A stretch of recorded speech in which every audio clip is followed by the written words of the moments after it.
바울의 부탁과 권면 1장, 2장을 통해서 이미 예수 그리스도의 재림은 분명하지만 그 날짜와 그 시는 알 수 없고 주님이 오시기 직전에는 전무후무한 대환란이 있는데 특별히 적그리스도들이 일어날 것이다. 그리고 주님이 오실 때에는 어느 한 지역뿐이 아니라 온 세상이 다 볼 수 있도록 임할 것이기 때문에 거짓 선지자들이 거짓 그리스도가 와서 자기가 그리스도라고 하고 여기저기 그리스도가 있다고 하더라도 마음이 동심 움직이지 말고 오실 예수 그리스도를 바라고 믿음의 준비를 잘하라고 이미 권면했습니다. 바울은 이 데살로니가 3장을 통해서 데살로니가 교회에 대한 부탁 그리고 또 마땅히 성도로서 해야 될 것에 대해서 권면을 하고 있습니다. 1절에서 5절까지는 바울이 데살로니가 교회와 교인들에게 기도를 부탁하고 있습니다. 1절에 끝으로 형제들아 너희는 우리를 위하여 기도하기를 주의 말씀이 너희 가운데서 같이 퍼져나가 영광스럽게 되고 그랬습니다. 복음이 잘 전파될 수 있도록 즉 사도 바울이 하는 이 생명운동, 복음운동이 잘 될 수 있도록 데살로니가 교인들이 생각날 때마다 사도 바울을 위해서 기도해달라고 부탁을 하고 있습니다. 그래서 현대인의 성경은 1절을 이렇게 번역을 했습니다. 형제 여러분 끝으로 다시 한번 부탁합니다. 주님의 말씀이 여러분 가운데서와 같이 급속히 퍼져나가 사람들이 경건하게 받아들일 수 있도록 우리를 위해 기도해 주십시오. 그러니까 바울이 데살로니가 교회 또 교인들에게 원하는 것은 데살로니가 교회 교인들은 겨우 3주밖에 하나님 말씀을 안 받았는데도 복음이 전파돼가지고 믿음의 역사, 사랑의 수고, 소망의 인내가 있는 이런 경건한 자로 만들어진 것처럼 내가 전하는 복음들이 마치 데살로니가 교회에 전해진 것처럼 급속히 전해져서 하나님 나라가 확장되어지기를 그렇게 되어질 수 있도록 기도해달라고 부탁을 했습니다. 바울이 아무리 자기 능력, 수단, 방법을 가지고 열심히 복음을 전한다고 하더라도 하나님이 도와주시지 않으면 어떤 열매도 맺지 못합니다. 특별히 이 영적인 일, 이 생명을 살리는 일은 하나님의 은혜와 도움이 아니면 절대로 안 돼요. 예를 들어서 말을 잘하면은 전도가 된다고 하면은 정말로 말 잘하는 사람들 고용해서 하면 될 거 아니에요?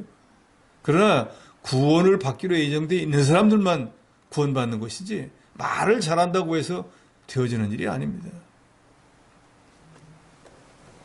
바울은 데살로니가 교인들에게 자기가 다른 곳에 가서 복음을 전할 때에도 그 복음을 잘 받아들여서 구원받는 사람이 계속해서 생겨날 수 있도록 그 일을 위해서 특별히 기도해달라고 부탁을 했습니다. 말씀 전파를 위해서 수고하는 교역자를 위해서 교회가 기도와 물질로 도와주는 것, 그건 아주 하나님 앞에 합당하고 하나님이 기뻐하실 일입니다. 아론과 훌이 모세의 팔을 받들어 주어서 하나님의 일이 잘 되게 했던 것처럼 또 브리스길라 아굴라와 같은 부부가 바울을 잘 도와서 바울의 이 선교 사업을 하나님의 뜻대로 잘 할 수 있었던 것처럼 땅끝까지 복음을 전파하는 이 모든 일들은 구원받은 모든 성도들이 해야 되는 마땅한 일인데 특별히 복음을 전하는 이 복음의 사역자들, 외국에 나가서 복음을 전하는 선교사들, 그 사람들을 위해서 우리가 기도 많이 해주고 또 물질로도 후원해준다고 하면 하나님의 나라가 급히 확장되고 또 하나님의 생명운동, 구원운동에 우리도 이바지하는 그런 일이 될 것입니다. 2절로 3절에 보면 바울은 악한 자들에게 건져달라고 건져주시기를 기도해달라 그랬습니다. 또한 우리를 부당하고 악한 사람들에게 건지시옵소서 하라. 믿음은 모든 사람의 것이 아니니라. 주는 미쁘사 너희를 굳건하게 하시고 악한 자에게서 지키시리라. 세상에 악한 무리들이 도처에 있어서 복음을 전하면 받아들이기는커녕 오히려 복음을 방해하고 복음을 전파하는 자들을 핍박하는 경우가 다반사입니다. 그래서 하나님께서 그런 악한 자들의 손에서 보호해 주시지 않으면 도저히 복음을 전할 수 없기 때문에 특별히 데살로니가 교회 교인들에게 바울이 복음을 전하러 갔을 때 그런 악한 자들에 의해서 하나님의 구원운동이 방해받지 않도록 하나님의 뜻대로 잘 되어질 수 있도록 위하여 기도해 주시기를 부탁을 했습니다. 하나님은 과거에도 하나님의 일을 하는 사람들을 악에서 건져주시고 현재에도 건져주실 뿐만 아니라 미래도 또 건져주실 것입니다. 우리가 하나님의 일을 열심으로 하면은 하나님이 자기의 일꾼을 어떤 방법으로든지 보호하고 지켜줍니다. 이 사도 바울은 고린도서 1장 10절에 보면 이같이 큰 사망에서 우리를 건지셨고 또 건지시리라 또한 이후에도 건지시기를 그를 의지하여 바라노라 했습니다. 어느 때나 복음을 핍박하는 자들의 손에서 하나님이 구해주지 않으면 복음을 전파할 수 없습니다.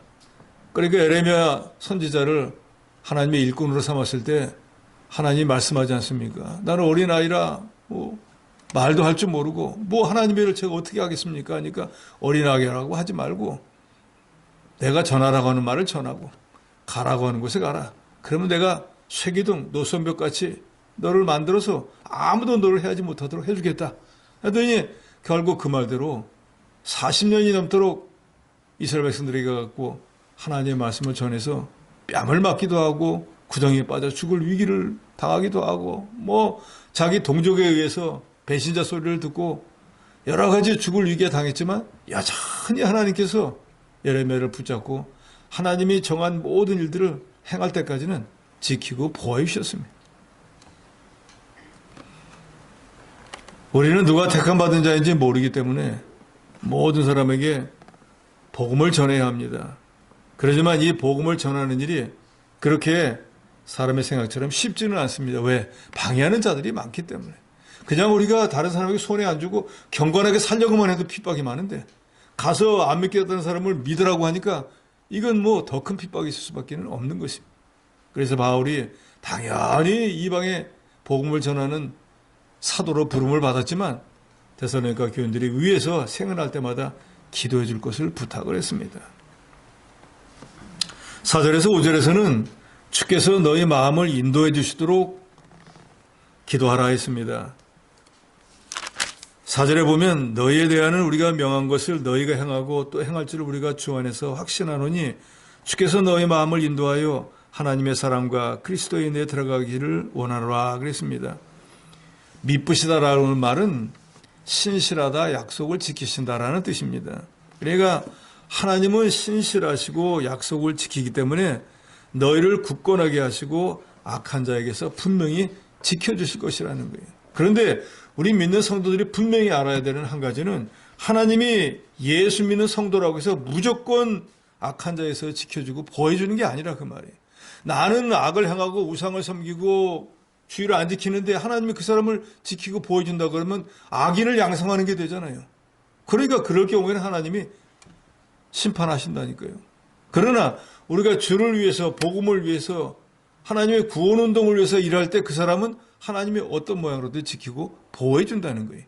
그러니까 예수 믿었다 하면은 다 하나님이 무조건 보호해준다? 그건 착각이에요.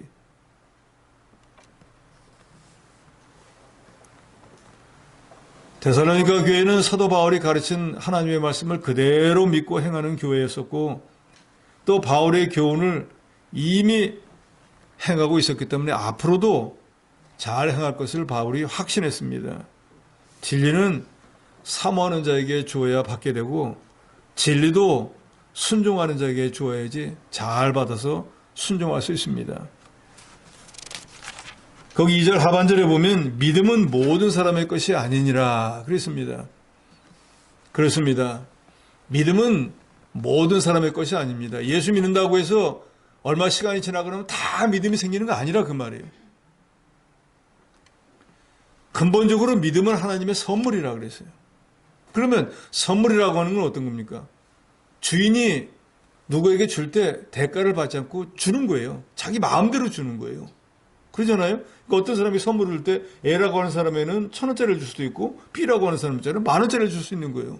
받는 사람 입장에서는 1,000원짜리와 10,000원짜리 엄청난 차이가 있으니까 1,000원짜리 받은 사람은 왜 나한테 1,000원짜리 주고 저 사람이 10,000원짜리 줘? 할 수 있지만 그걸 선물을 주는 사람 입장에서는 1,000원짜리 주든 10,000원짜리 주든 건 자기 마음인 거예요. 이처럼 저와 여러분도 예수 믿고 나는데 이 선물은 하나님이 주권적으로 주시는 거예요. 저분에게는 저런 믿음을 줘도 왜 내게는 안 주느냐? 그건 하나님의 마음인 거예요. 우리가 따질 수 없는 항목이라 그 말이에요. 그런데 중요한 것은 그런 믿음이 자라날 수 있는 방법은 이미 우리가 알고 있어요. 사모하는 영혼이 되어야지 자라날 수 있습니다. 마지못해 억지로 주일날 됐으니까 눈도장이나 찢겼다고 나오는데 어떻게 믿음이 자라날 수 있겠느냐. 내가 한 주간 동안은 세상에 일을 하느라고 어쩔 수 없이 있었지만 오늘 주일은 주님 앞에 나가서 은혜를 받아야 되겠다. 오늘 하루 동안은 내가 주를 위해서 어떻게든지 주님을 기쁘시게 하는 하루가 되어야 되겠다. 라고 하는 마음을 먹은 사람과 피곤한데 또 주일날 또 예배를 또 오전 오후까지 들으려니 또 얼마나 힘이 든가. 억지로 마지못해 도살장에 끌려오는 것처럼 끌려가는데 어떻게 같은 은혜를 받을 수 있겠느냐 그 말이에요. 전혀 다를 수밖에 없습니다. 또 믿음은 그리스도의 말씀을 들으면서 난다고 했지 않습니까? 그렇기 때문에 예배에 얼마나 많이 참여했느냐에 따라서 그 믿음이 자라날 수밖에 없는 거예요. 10번 들은 사람과 한 번 들은 사람, 어느 사람에게 하나님께서 더 좋은 선물을 줄까요? 당연하지 않겠습니까? 우리가 이걸 이미 다 알고 있으면서도 믿음이 자라나기를 소망하면서도 사모하는 마음은 갖지 않고 예배 참석하려는 열심은 없는 거예요. 그러니까 아무리 수십 년을 신앙생활을 해도 믿음이 자라날 수가 없는 것이에요. 그러니까 주께서 너희 마음을 인도하시도록 하라는 것은 너희가 사모하는 마음을 가지고 어쩌든지 주의 말씀을 들으려고 하는 그런 마음을 가질 수 있도록 기도하라는 거예요. 그래서 오늘은 육신도 피곤하고 여기저기 아파서 못 가겠다라고 할지라도 성령께서 오늘 수요일이지, 오늘 주일이지 할 때 그 말을 온전히 순종할 수 있도록 그런 마음을 가질 수 있도록 기도하라는 것입니다. 이건 오늘 이 시대에도 당연한 얘기입니다.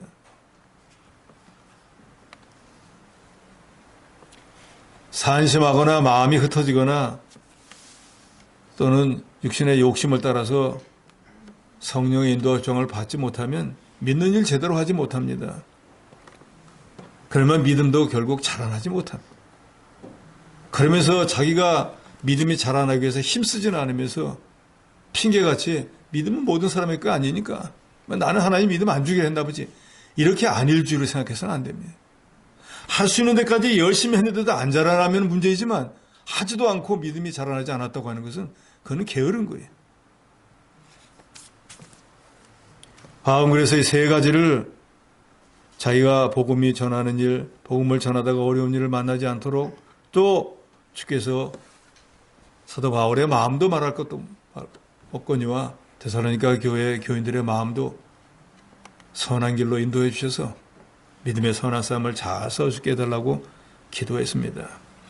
또 6절에서 16절까지는 이제 데살로니가 교회에 대해서 몇 가지를 권면을 합니다. 6절에서 9절에는 특별히 게으르지 말라 그랬습니다. 개역성경에서는 규모를 지키라는 말로 했었는데 이 개역개정에서는 그 규모라는 말을 게으르다는 말로 바꾸었습니다. 6절에 보면 형제들아 우리 주 예수 그리스도의 이름으로 너희를 명하노니 게으르게 행하고 우리에게서 받은 전통대로 행하지 아니하는 모든 형제에게서 떠나라 그랬습니다. 이 권면의 말씀은 데살로니가 교회 교인들에게 사도 바울이 편지를 통해서 한 것이지만 바울이 주 예수 그리스도의 이름으로 너에게 명한다라고 했으니까 주 예수 그리스도로부터 받은 하나님의 말씀을 사도 바울이 편지로서 데살로니가 교회에 전하는 것이니까 내가 전하는 말이라고 듣지 말고 우리를 구원하신 우리 주 예수 그리스도의 명령으로 받으라 그 말입니다. 어떤 말씀을 받는가? 게으르게 행하고 바울을 통해서 받았던 전통대로 행하지 않는 형제에게서 떠나라는 것입니다. 게으르다고 하는 말은 어떤 단체나 어떤 조직에서 정해져 있는 질서나 예의에서 벗어난 행동을 말합니다. 그러니까 교인으로서 마땅히 교회의 법에 저촉을 받아서 해야 되는데 그 법을 제대로 지키지 않는 그런 사람들이 게으른 사람, 규모가 없는 사람이다 그 말입니다. 고린도서 14장 40절에 보면 모든 것을 적당하게 하고 질서대로 하라 그랬습니다. 거기서 말하는 적당이라는 것은 눈치 봐서 대충 하라 그런 뜻이 아니에요. 하나님이 볼 때 합당하게 하라는 거예요. 그래서 그 영어 성경에 보면은 그 적당이라고 하는 말을 예의 바르게, 품위 있게, 순서를 따라 차례대로 이런 뜻을 가집니다. 그러니까 하나님의 모든 일은 순서 있게 차례대로 질서를 지켜서 하라 그 말이에요. 내가 잘하니까 하고 다른 사람은 무시하고 자기가 해도 안 되고 또 마땅히 자기가 해야 될 일을 안 해가지고 다른 사람이 하도록 만들어도 안 된다는 거지. 우리가 잘 알듯이 로마서 12장 11절에 보면 하나님의 일을 할 때 부지런하여 게으르지 말고 열심을 품고 주를 섬기라 그랬습니다. 그렇기 때문에 예수를 구주로 믿고 난 뒤에 모든 성도들은 부지런해야 됩니다. 부지런하다는 건 그 뒤에 따라온 말처럼 게으르지 않아야 부지런할 수 있습니다. 그리고 주를 섬기되 대충 눈치껏 하는 게 아니라 열심을 품고 주를 섬겨야 된다 그랬어요. 기왕의 신앙생활, 믿음생활 하는데 다른 사람들이 인정할 만큼 해야 된다 그 말이에요. 출애굽기 20장 9절에 보면 여섯 동안에 힘써 내 모든 일을 행할 것이라 그랬습니다. 하나님이 여섯 동안 우리에게 세상에서 일할 시간을 주었잖아요. 그 여섯 동안에는 힘써 하라는 거예요. 그래서 제7일 안식일, 지금은 주일로 변경이 되었지만 이 안식일이라는 건 쉼을 얻는 날이잖아요. 숨을 쉬는 거잖아요. 안식이. 여섯 동안 열심히 부지런히 일했기 때문에 안식일 날 숨을 쉴 수 있는 거예요. 일주일 내에 놀았는데 안식일이 뭐가 필요하겠어요? 그러잖아요. 내내 안식을 했는데 안식을 별도로 할 이유가 뭐가 있냐고. 하나님이 여섯 동안에 무슨 일을 했습니까? 이 천지 모든 만물을 다 만드셨잖아요.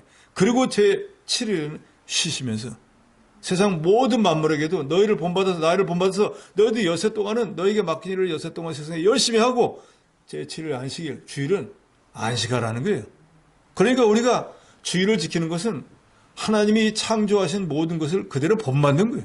창조의 뜻을. 또 우리는 하나님의 자녀잖아요. 하나님이 여섯 동안 일하시고 하루 쉬었으니까 우리도 당연히 여섯 동안 일하고 하루 쉬는 거 당연한 일이라 그 말이에요. 그러니까 왜 주일을 일하지 못하게 하느냐 따질 게 아니라 내가 어떻게 만들어졌으며 내가 누구의 자녀인지를 깨달아 알아야 된다 그 말이에요.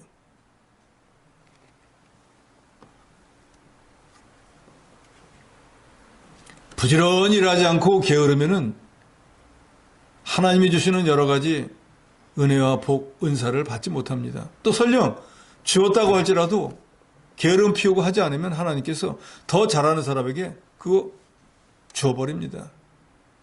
달란트 비유에서 우리가 다 알고 있지 않습니까? 5달란트 받은 사람은 최선을 다해서 일해갖고 또 5달란트를 남겨서 10달란트를 주인에게 드렸잖아요. 그런데 1달란트 받은 사람은 게을러서 장사 안 했다 그랬습니다. 그러잖아요. 그래서 그거 주인한테는 자기 생각은 그랬죠. 내가 하나 받았으니까 하나 주인한테 줬으니까 손에 하나도 없으니까 나한테 뭐라 할 게 없겠지 라고 생각했는데 주인의 생각은 달랐어요. 하나 줬지만 그 하나도 은행에 갖다 주면은 그 하나에 대한 이자를 줄 건데 게을러서 은행 가기 싫어서 너 안 갔으니까 책망받았어요. 문제는 그 다음이라 그 말이에요. 그 사람의 그 1달란트를 이미 5달란트 받은 사람은 10달란트가 있는데도 불구하고 그 1달란트를 뺏어서 10달란트 받은 사람에게 주어버렸다는 거. 왜요? 그 사람에게 1달란트를 주면 분명히 2배를 남길 사람이기 때문에 하나님이 어떤 사람에게 좋아야 유익할지 다 아시잖아요. 하나 줘봤자 이 사람은 하나밖에 안 하는 사람인데 그때 밑가게 하나 하는 사람이라 10달란트인 사람이 하나 더 주면 이 사람은 2개로 남길 사람이에요. 그러면 하나님의 나라가 더 확장이 되어지는데 그냥 하나 있는 거 마이너스 가게 다 줄 것 같습니까? 오늘 이 시대도 똑같다 그 말이에요. 내게 하나님께서 어떤 은사를 주었다.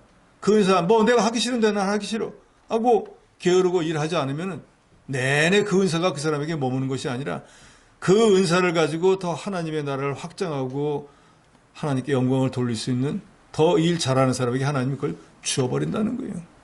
그리고 우리는 그걸 뺏기고 난 뒤에 뺏겼다 그러는데 자기가 일 안 했으니까 없어진 거지 빼앗긴 게 아닙니다. 하나님이 삼손이 열심으로 일할 때에는 인간 어느 누구도 가질 수 없는 그 대단한 힘을 주었잖아요. 그런데 하나님이 그 힘을 왜 가져갔습니까? 자기가 들릴라와 연애하면서 하나님의 일을 아예 안 해버렸잖아요.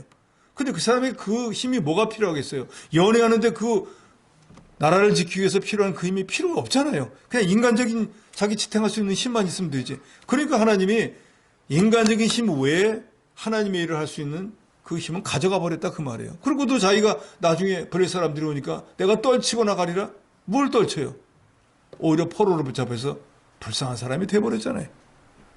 우리에게 분명히 하나님은 말씀합니다. 부지런하여 게으르지 말고 열심을 품고 주로 섬기는 사람에게는 점점 더 많은 은사도 주고 점점 더 많은 일거리도 주지만 이 정도 했으면 됐지 뭐 하고 아니라고 나태하면 잠언 1절 마지막 절에 뭐라고 합니까? 성도의 안일 자기를 죽이고 자기를 멸망시키는 거예요. 어느 시대에 따라 그건 똑같습니다. 하나님의 나라는 질서 있고 모든 것이 적당해야 됩니다. 질서 없이 마음대로 하면은 하나님의 나라가 이루어질 수가 없습니다. 그건 세상 나라나 그렇잖아요. 고린도서 14장 33절에 보면 하나님은 무질서의 하나님이 아니시오 오직 화평의 하나님이시라 그랬습니다. 이 하나님의 나라는 자기가 할 것은 자기가 해야 되고 또 무슨 일을 하든지 하나님의 뜻대로 해야 됩니다. 과유불급이라는 말이잖아요. 모자라는 것보다 넘치는 게 어떨 때는 더 안 좋은 거예요.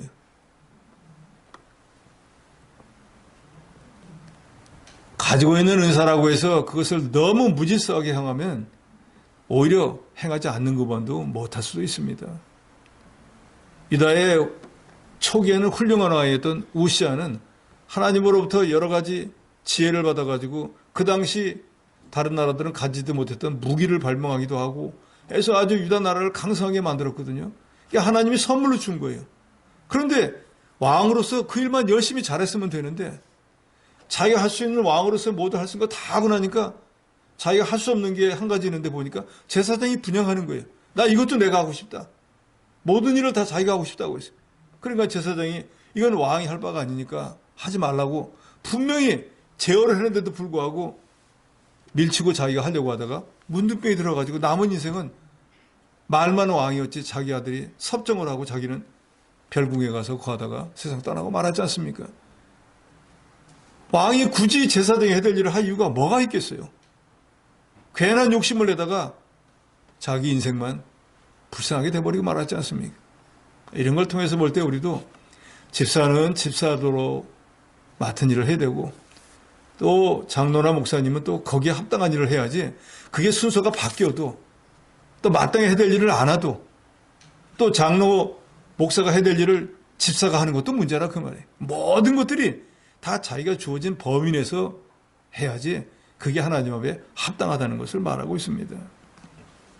그러니까 성도나 교회가 이런 질서를 지키지 못하고 또 그러지 못한 자들이 있다고 하면 그런 자들에게서 떠나라는 거예요. 그런 사람들과 자꾸 교제하면 물들어서 같은 사람이 돼버리니까 그런 사람과의 교제를 끊으라는 것입니다.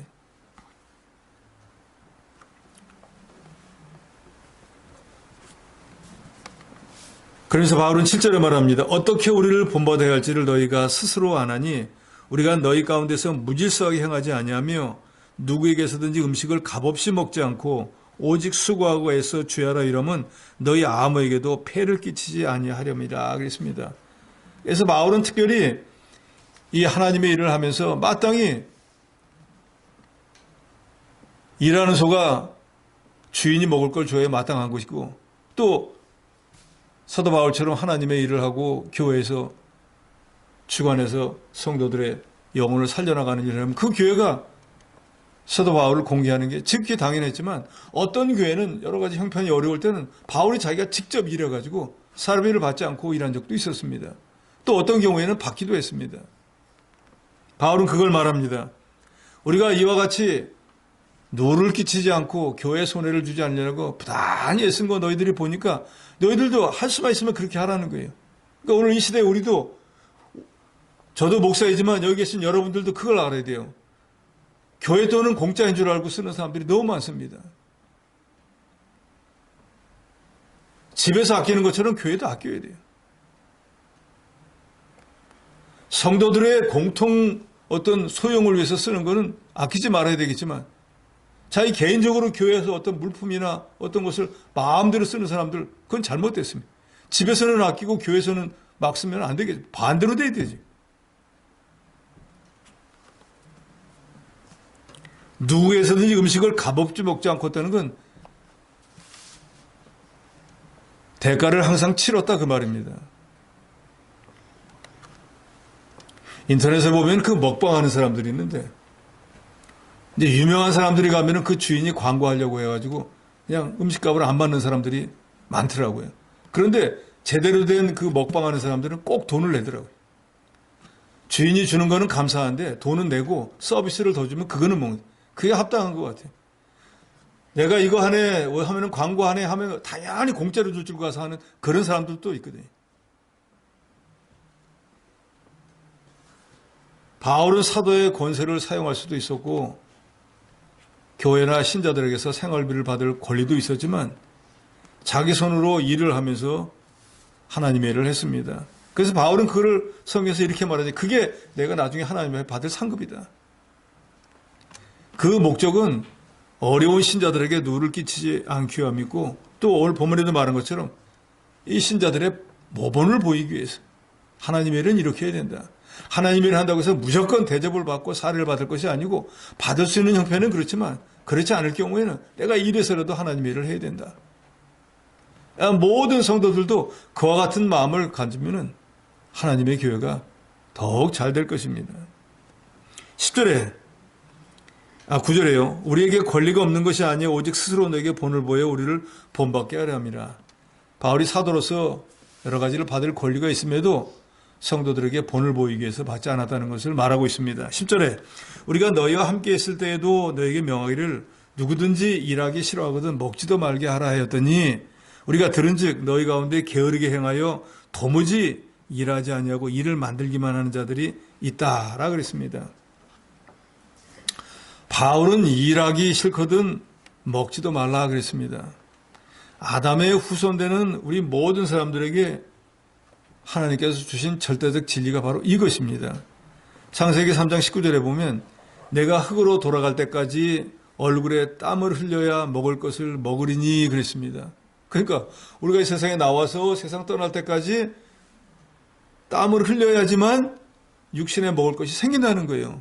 그러니까 거저 가만히 있어갖고 하나님의 양식 안 준다는 거예요.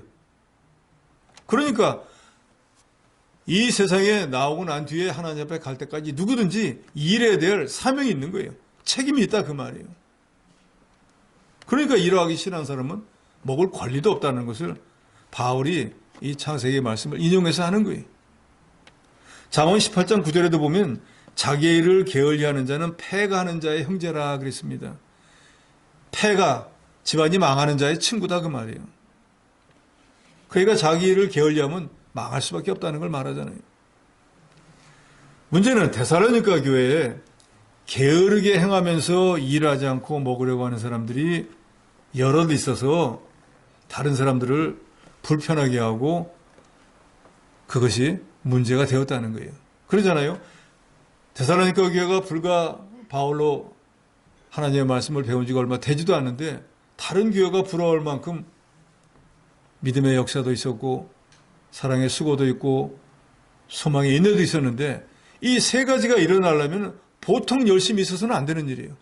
믿음의 역사라는 게 뭐예요? 듣고 깨달은 말씀을 그대로 행했다는 거잖아요. 수십 년을 믿어도 말씀대로 행하지 못하는 판인데 겨우 몇 주 배우고 난 뒤에 그렇게 많이 배우지도 않은 그 말씀을 정말로 행하려고 애썼기 때문에 그 믿음에 따른 역사가 일어났다는 거잖아요. 예수님의 유일한 계명인 사랑하라 하는 계명을 평생토록 들어도 제대로 행하지 못하는데 몇 주 듣지도 않은 데살로니가 교회는 정말로 형제를 사랑하고 이웃을 사랑하는 그 사랑의 징표가 나타났지 않습니까? 주님이 오신다고 하니까 내일이라도 올 줄 알고 믿음 준비하는 이런 교회이기 때문에 소망과 인내가 있는 교회라고 하지 않았습니까? 그런데 다른 사람들은 다 그렇게 열심을 내서 하는데 어떤 사람들은 게으르게 일하지 않으면서 자기가 맡은 사명, 직분인데도 일을 안 했다 그 말이에요. 그러니까 바울이 그런 사람들에게 조용히 일하면서 자기 양식을 먹어라.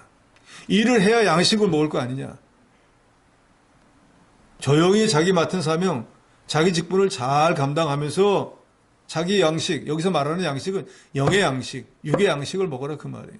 근데 아마 여기 게으른 사람들은 죄일은 하지도 않고 때 되면 식사하는 일에만 관심이 있었겠죠. 일을 만드는 자라고 하는 이 말의 원어는 남의 일에 참견하기 좋아하는 자들이라 하는 뜻을 가집니다. 그러니까 자기 일은 안 하면서 남의 일에 가서 이게 뭐 잘못됐다 저게 잘못됐다 여기 해다 저기 해다 콩나라 판나라 남의 일은 엄청나게 간섭하고 자기 일은 안 했다는 거예요. 그러니까 그런 사람들이 교회에 있으면 교회가 얼마나 문제가 생기겠어요. 당신 일을 하라고 해도 자기 일은 안 하고 여전히 가서 남의 일에 이게 이러니 저러니 하고 간섭만 하고 있으니까 그 간섭을 받는 사람도 일이 잘 안 되고 자기 원래 해야 되는 일을 안 하니까 또 문제고 그런다고 하면 교회 안에 막 일이 여기저기가 제대로 안 돌아갈 수밖에 없지 않겠습니까?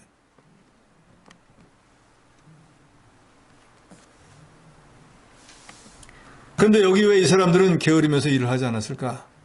이건 이미 2장에서도 나왔지만 주님이 속히 오신다고 하는데 속히 오신다는데 뭐 가지고 있는 거 빨리빨리 쓰고 이따가 가야지 언제 그 주의 일 열심히 하다가 이런 게으른 생각을 가졌다 그 말이에요. 그런데 주님이 언제 오실지 그 날과 시는 누구도 모른다 그랬잖아요. 그러니까 우리는 준비할 것뿐인데 이 사람들은 준비를 하지 않으면서 금방 오신다는데 뭐 하고 게을러서 아예 주의 일을 손 놓고 자기 평안한 대로만 신앙생활을 하려고 하고 남의 일에 가서 참견만 하는 이런 사람들이 있었다는 것입니다.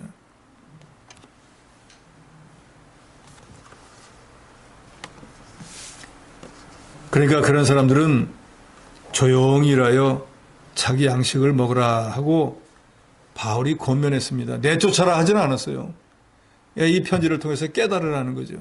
주님은 너희들이 생각하지 금방 오시는데 속히 오시지만 속히 오시더라도 너희가 먹고 놀고 있다가 주님을 만나면 책망받는다. 마태복음 24장 45절로 47절에 보면 지혜 있는 종이 되어 주인에게 그 집 사람들을 맡아 때를 따라 양식을 나눠줄 자가 누구냐. 주인이 올 때 그 종이 이렇게 하는 것을 보면 그 종이 복이 있으리로다. 내가 진실로 얘기하노니 주인이 그의 모든 소유를 그에게 맡기리라. 열심히 일하고 준비하고 있던 종이 주님을 만나면은 참 잘했다 칭찬하고 좋은 것을 맡기는데 그 뒤에 제가 읽지는 않았지만 술 마시고 친구 때리고 오늘 본문에 나오는 데살로니가 교인처럼 남의 일에 참견이나 하고 자기를 안 하는 사람은 엄한 매로 때린다 그랬습니다. 그러니까 이 데살로니가 교회 지금 게으르고 자기를 하지 않는 사람은 이걸 몰랐다는 거예요. 주님이 속히 오신다고 해서 그냥 만판 놀다가 주님을 만나라는 뜻이 아니잖아요. 믿음 준비를 잘하고 우리의 신랑 되신 예수 그리스도를 신부로서 치장을 잘해야 되잖아요. 믿음의 옷을 잘 입고 주님을 만나고 기름을 준비했다 그랬잖아요. 기름이 뭐예요? 그게 믿음이잖아요. 그 일을 하라니까 잘못 깨달아가지고 금방 온다는데 뭐 준비해서 뭐 하겠느냐 하고 게으른 그 사람들을 책망하고 이제 조용히 하나님의 뜻이 뭔지를 알았으면은 남의 일에 참견하지 말고 자기 일을 잘 감당하라고 바울이 권면을 했습니다. 13절에 형제들아 너희는 선을 행하다가 낙심하지 말라. 하나님의 일을 하다가 보면 낙심할 만한 일이 생기는데 낙심하지 말고 계속해서 열매를 얻을 때까지 일하라는 것입니다. 이건 오늘 모든 교회에게 주시는 말씀입니다. 특별히 하나님의 구속의 은혜를 깨닫고 열심으로 일하다 보면은 낙심할 만한 일이 더 많이 생깁니다. 그러잖아요. 제가 가끔 말씀드리지만 예배 시작 5분 후에 오시고 예배 시작 끝나기 5분 전에 가보세요. 교회 생활을 아무리 해도 시험이라는 게 없습니다. 또 이런 건 있겠죠. 혹시 말씀을 통해서 시험이 들은 게 있는지 모르지만 사람과의 관계가 없기 때문에 사람을 통한 어떤 시험은 일절 없어요. 실제로 그렇게 하는 사람들도 많습니다. 예배 참여해가지고 제일 마지막에 축도를 받아야지 하나님의 복을 받을 건데 그거는 마다하고 가버리는 사람들이 스스로 가잖아요. 그럼 뭐하러 예배를 드리는 거예요? 복 받겠다고 다 나온 거 아니에요. 근데 복은 안 받고 말씀만 듣고 가버리는 거예요.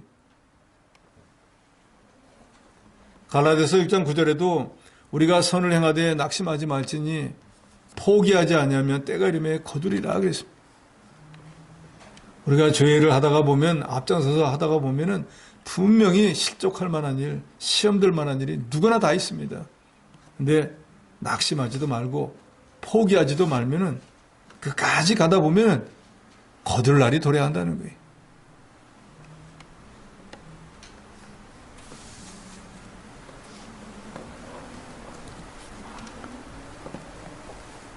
하나님의 일을 하다 보면은 피곤해서 정말로 감당하기 쉽지 않을 때도 있습니다. 그렇지만 그럴 때에도 하나님이 자기에게 맡긴 모든 사명을 내가 충성스러이 감당해야겠다 생각하고 하나님이 나만이 이 일을 우리 교회에서 할 수 있기 때문에 맡기셨다라고 생각한다고 하면 내가 안 하면 누가 하겠어요? 내가 이 일을 번듯하게 제대로 해서 하나님을 기쁘시게 해드려야지 라고 하는 충성된 마음을 가지고 다른 이가 뭐라고 하든지 간에 열심으로 일하면 하나님이 정한 때가 되면 반드시 거두게 된다는 것입니다. 느헤미야가 하나님의 권고를 받아서 열심으로 성벽을 쌓았는데 뭐 이 사람 저 사람들이 와가지고선 안 된다고 하잖아요. 제사장까지도 나하고 같이 여기 있자. 또 바깥에 있다가 사람들이 죽인다고. 그런데도 나 같은 것이 거기 피해서 생명을 보존하면 뭐 할 것이냐. 하나님의 이 역사를 중단할 수 없다 하면서 끝까지 하나님을 믿고 의지하고 다른 사람들에게도 동요하지 말아라. 하나님 우리 함께 하신다 하면서 칼을 차고 삽을 들고 일을 했더니 52일 만에 성벽을 완성할 수 있었다 그랬습니다.